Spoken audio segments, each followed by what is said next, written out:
Well, the federal acquisition regulation is being completely overhauled in a revolutionary way, but will it be like the French Revolution, lopping off heads and creating a bloody mess?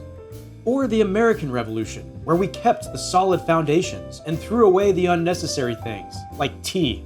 Gonna show you how we feel. We're gonna dump this tea and turn this harbor into the biggest cup of tea in history. Welcome to the RFO in 5 minutes. Well, more or less, probably more like 10 minutes, where I revolutionarily explain the revolution. And in the words of the Beatles song about revolution, don't you know it's gonna be all right? The federal government is the largest buyer of goods and services in the world, yet doing business with it is often prohibitively inefficient and costly. More than 40 years ago, the FAR was created to establish uniform procedures for acquisitions across the executive branch. Well, the vision of the federal acquisition system, which was in FAR 1.102, was to deliver on a timely basis the best value product or service to the customer, while maintaining the public's trust and fulfilling public policy objectives. But over the decades, it has swelled to more than 2,000 pages, mutating into a tangled web of regulation and bureaucracy. That's a pretty good summary, right? I can't take credit for it. That's straight from an executive order signed by President Trump, calling for a complete overhaul of the FAR. It's called Restoring Common Sense to Federal Procurement. Now, before we dig into the RFO, let's do a little Schoolhouse Rock style refresher on the three branches of government. Now, the legislative branch, Congress, makes statutes. These are called laws. The executive branch, headed by the president, enforces those laws through regulations. Example, the FAR. But the president can't change statutes like the Buy America Act, the Truth in Negotiations Act, or the Competition and Contracting Act. Only Congress can change those. Trump doesn't trump statutes. Now, why does that matter? Because the FAR is essentially the executive branch's one-book compilation of all the procurement statutes Congress has passed over the years. Without it, contracting professionals would have to hunt those laws down across multiple sources. So we're not talking about tossing the FAR in the trash. Its role as a consolidated reference is actually valuable, and the president wants to keep that value. The problem is all the extra stuff layered on top, non-statutory rules the executive branch has piled on over the years. Now, these are the clunky bits. The EO calls these self-inflicted inadequacies. Translation, keep the statutes, ditch the fluff. Now, OMB estimates there are more than 3,000 of these directives. But here's where it gets interesting. The EO says the FAR should only contain provisions required by statute, that's simple enough, until it adds, or essential to sound procurement. And what's essential? Well, that's in the eye of the beholder. Like when my wife and I agree not to go too crazy with Christmas decorations, she means just put a wreath on the door, and I mean 14 tons of glitter and an animatronic moose. Or when my wife and I agree to leave in 5 minutes. Now, 5 minutes could mean 5 human minutes, or the 5 minutes that move differently in her dimension.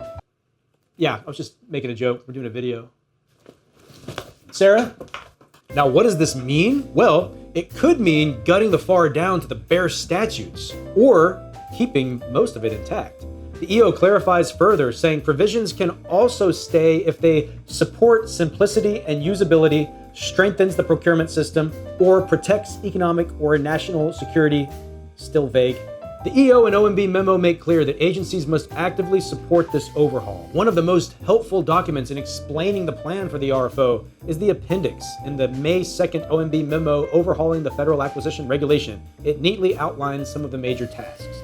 The OMB appendix even lays out the plan. It starts with an RFO website on acquisition.gov. That's where the FAR Council will post deviation guidance and plain language versions of FAR parts. Now, the purpose of this website is to keep the acquisition community informed. And this just came in as well.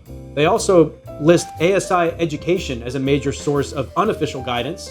And the FAR Council also mentioned officially that you should hit subscribe right now to this channel. Wow. Don't fact check that. I guess just trust us on that.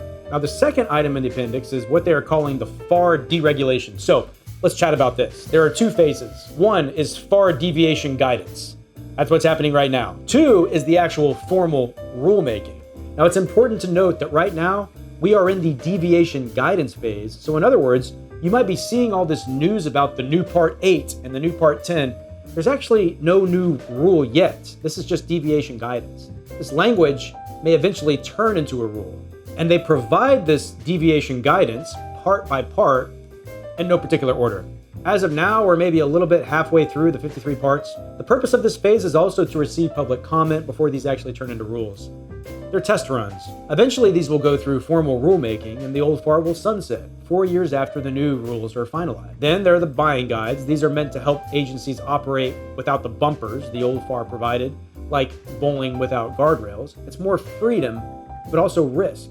OFPP promises these guides will offer contract solutions, business intelligence, and resources, so buyers can be informed, tech-savvy, and ideally, just very good bowlers. Strike to claim it, a strike to claim it, They'll be written by seasoned practitioners who actually know how to get things done. So they could be genuinely useful, as long as they remain advisory and don't become just another set of mandatory checklists. More to come on that. Agencies are encouraged to test these methods and share their results, ideally creating a more unified, modern approach to federal procurement. Training gets barely a mention, handed off to DAU and FAI, but if you really want to understand this stuff, stick with askASI education. Well, that's it. Hopefully you're not more confused, just curious. Maybe more curious. Remember, the heart of the RFO is simple. It is the policy of the United States to create the most agile, effective, and efficient procurement system possible. At its core, this is about something bigger than red tape and new rule books. It's about building a system that spends taxpayer dollars with wisdom, speed, and purpose. A system where innovation isn't strangled by process, and where the public gets the very best value for every penny. If we get this right, it won't just change how the government buys things. It will change how quickly our nation can rise to challenges, harness new technology, and deliver for the people we serve. That's the real revolution, not just in the FAR, but in what's possible when we make the system work for the mission, not against it. And that's a revolution worth being part of.